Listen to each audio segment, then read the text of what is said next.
quick little video. Gonna try and do some dehydrated taco meat. So I got some ground beef, some taco seasoning, got the pan here we're gonna cook it on. I have some Knorr's rice sides, Spanish rice. So we're gonna heat up some water and cook that real quick, let that cool down a little bit. Mix it up with the meat, cook it off, cool it, and dehydrate it.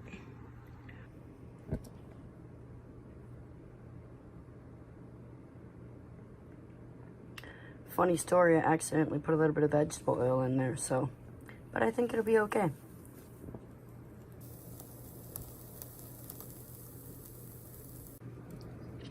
Look at it, it's like bubbling in there. It's very weird.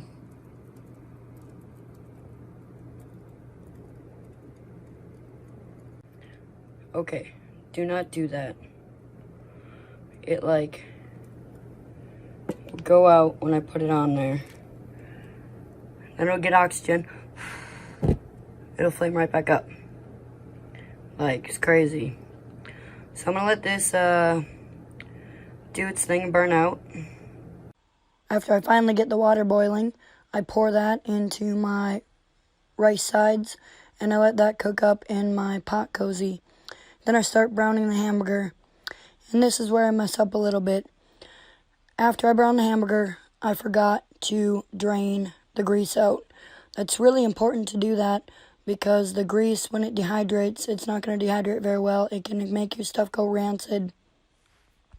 So make sure you rinse your hamburger after it's cooked and then combine your rice and finish cooking it up.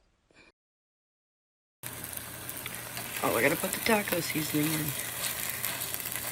So just gonna mix this up, cook it down, try and break up all that meat. Keep moving it so it don't get stuck to the pan.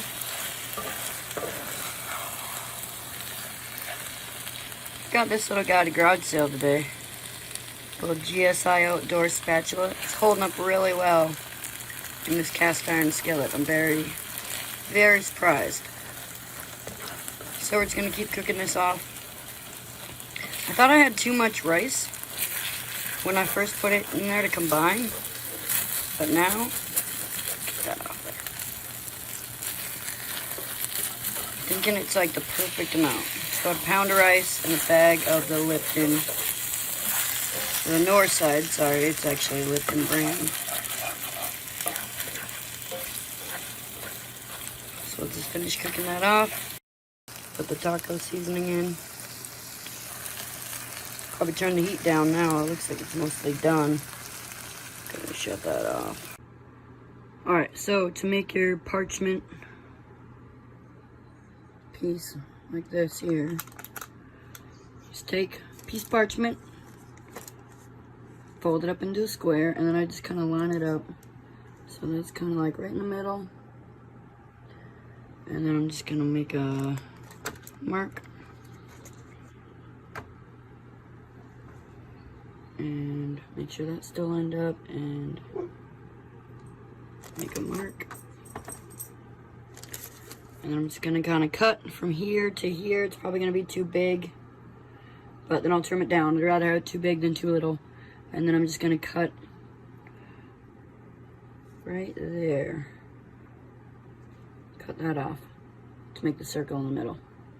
So now I have this.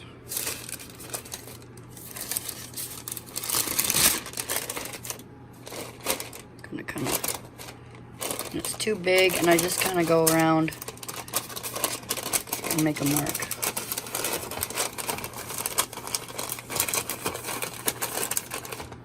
And then I'll fold that up and I'll trim that again. Alright, so we got that all on there. Got the second tray here.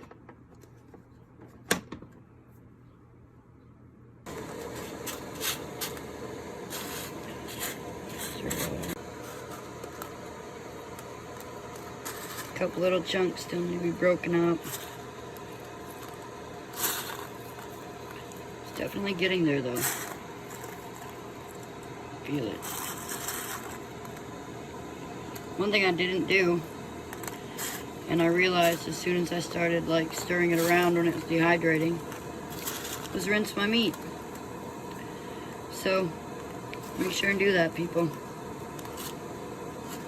Granted, this is pretty lean beef. Comes from the locker. You can see how greasy it is.